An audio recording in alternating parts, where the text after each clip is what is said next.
Look at this map, the Strait of Hormuz, a narrow maritime corridor, a global choke point.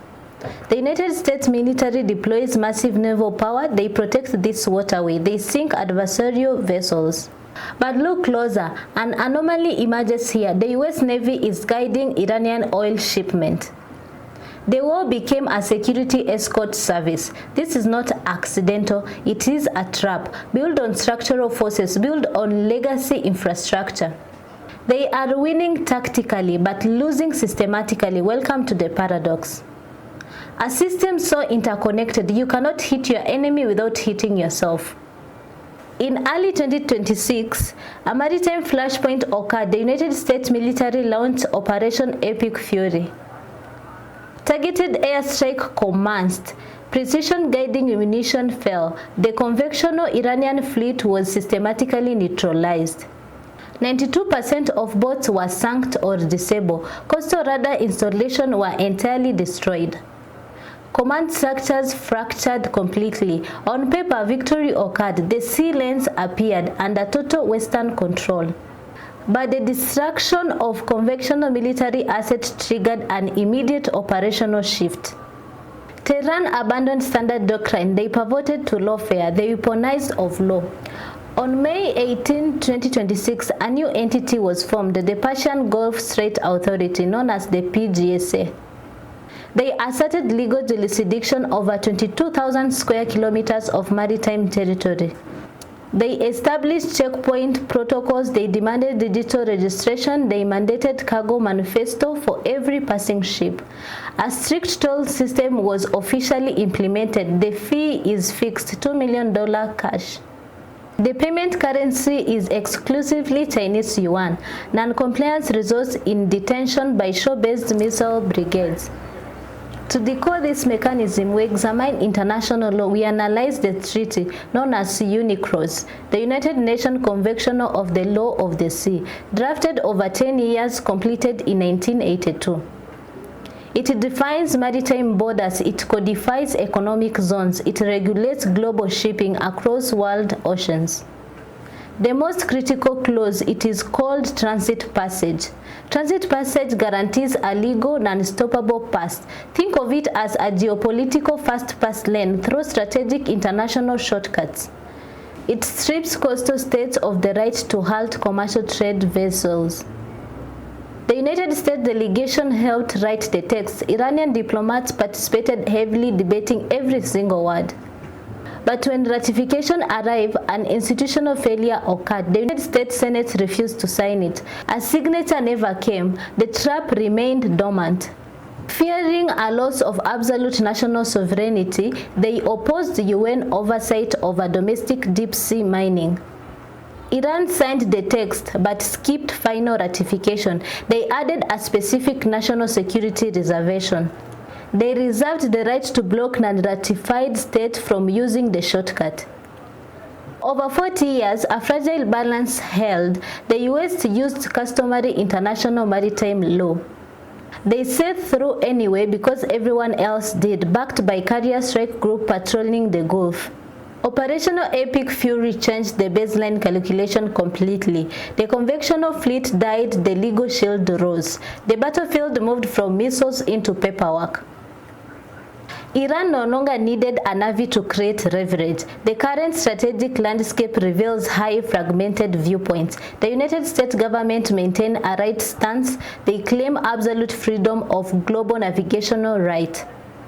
The state customary law overrides regional authority decision. They view the PGSA as an illegal cartel.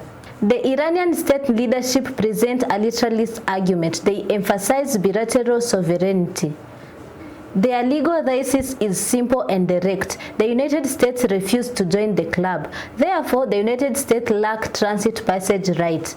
They reclarified the strait under the innocent passage route. The shortcut became a checkpoint. Innocent passage allows states to halt suspicious traffic. They can perform searches, they can deny entry. The Chinese state perspective focuses on resources security. They require energy stability to feed industrial production. They do not debate the legal philosophy framework. They accept the protocol. State-owned shipping firms register with Iranian authority. They purchase the digital transit clearance code smoothly. They pay in yuan, securing their supply lines. European shipping conglomerates face an acute operational dilemma. Their insurance provides require total compliance with international and regional legal bodies. Sailing without PGSA codes voids their safety coverage. They choose to pay or reroute around Africa. Independent regional analysts observe a complete systemic failure. They point out that tactical kinetic dominance is rendered inert by bureaucracy.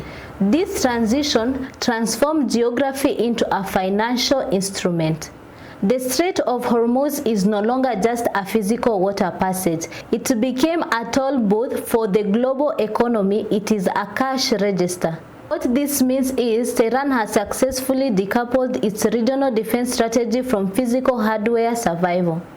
This matters because conventional military superiority cannot neutralize a legal fiction that commercial actors accept. Aircraft carriers mate accounting. The financial mechanism function without absolute precision calibration. Shipping companies calculate the cost of compliance versus the cost of delay. Rerouting around Africa adds 21 days of transit. It burns extra fuel. It spikes logistic cost. Paying $2 million is mathematically more efficient. The market chooses compliance. What this means is the global commercial market is actively financing the adversary state security apparatus. This matters because the toll funds flow directly into asymmetric weapons. They buy land-based drones. They purchase anti-ship missiles. The war began funding itself. Financial architect is internationally isolated from Western economic leverage system. By forcing transaction into the Chinese yuan currency, Iran completely bypasses chips. The clearinghouse interbank payment system located in New York is bypassed. Instead, they route through the cross-border interbank payment system based in Shanghai, known as the CIPS. What this means is the United States Treasury is completely blind to the capital movement patterns. This matters because traditional economic sanction models are rendered totally obsolete. The dollar lost visibility. To evaluate the system, we look beneath politics. We examine the matrix of mathematics and chemistry. The system is sustained by an invisible shield consisting of 3 layers. Iran built an invisible shield not from steel, from consequences. Layer 1 is human diplomatic barrier. The tankers moving through are physically carrying oil destined for East Asia. If US warship interdicts or damages a Chinese state-owned crude carrier, a superpower conflict triggers. The local war suddenly touches nuclear mathematics. The risk profile escalates from counterinsurgents to global thermonuclear exchange formulas.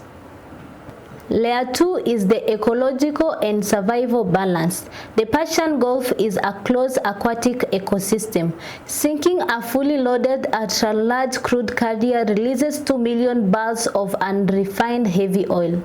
The currents sweep the slick across the southern coast of the Gulf. What this means is the desalination infrastructure of Saudi Arabia, Qatar, and United Arab Emirates would instantly clog up. The ocean itself became a weapon.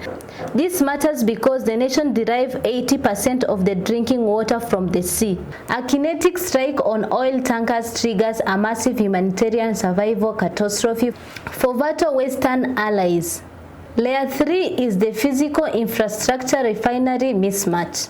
Consider a real-world reality. A refinery technician working on Texas coast monitors a valve system.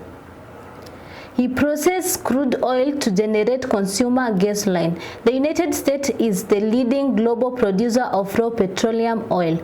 Yet domestic fuel prices at local gas stations remain high and volatile. This occurred due to a rigid physical mismatch. This is the refinery trap. Crude oil is not a uniform generic fluid. It is divided by density and sulfur matrix.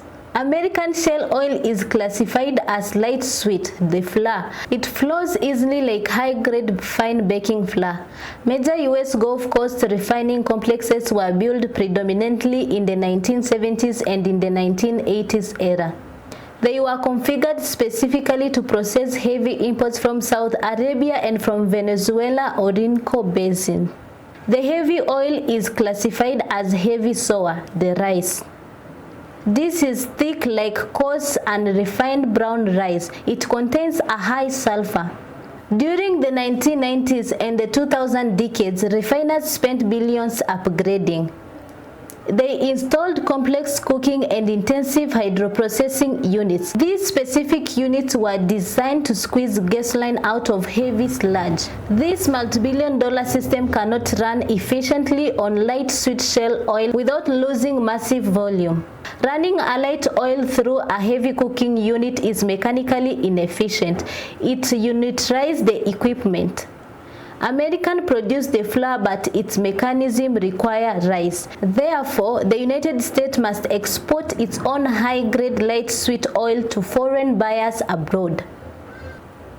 Simultaneously, they must import heavy sour crude oil from global market sources to feed domestic plants. What this means is the American energy architect is structurally depending on the global heavy sour crude oil supply matrix.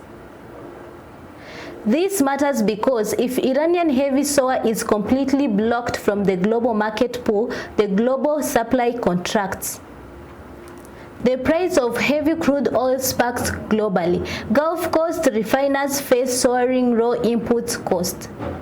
The financial shock transmits directly to the pump. Gasoline costs hit record highly for domestic voters.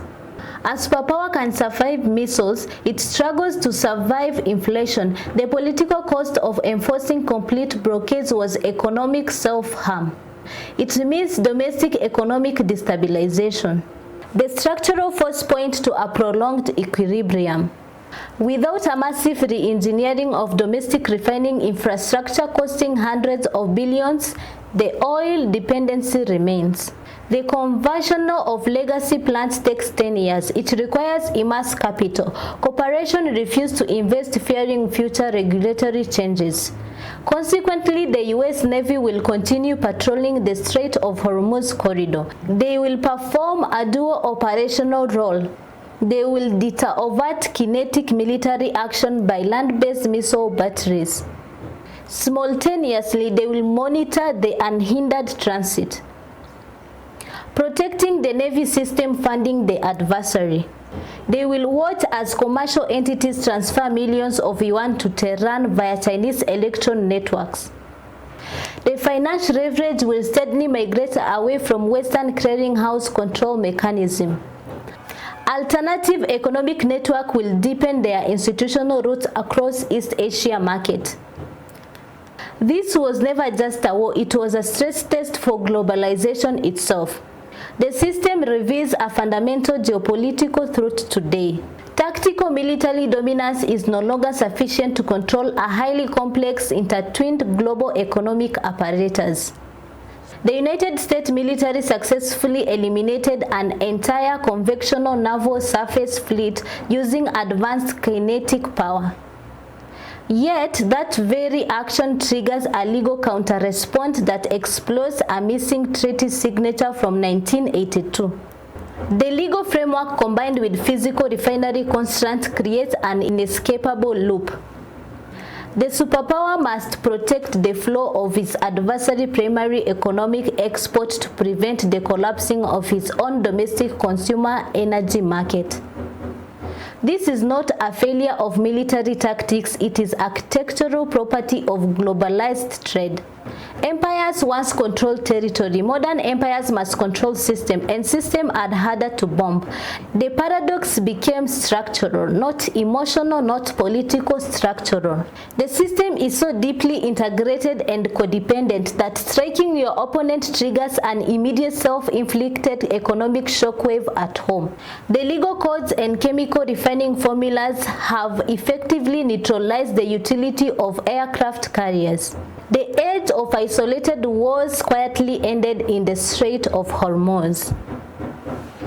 Thanks for watching. This is Afrimedia Network Lens, the Dr. Gabi's perspective in Bella's voice. If you like it, hit the subscribe button.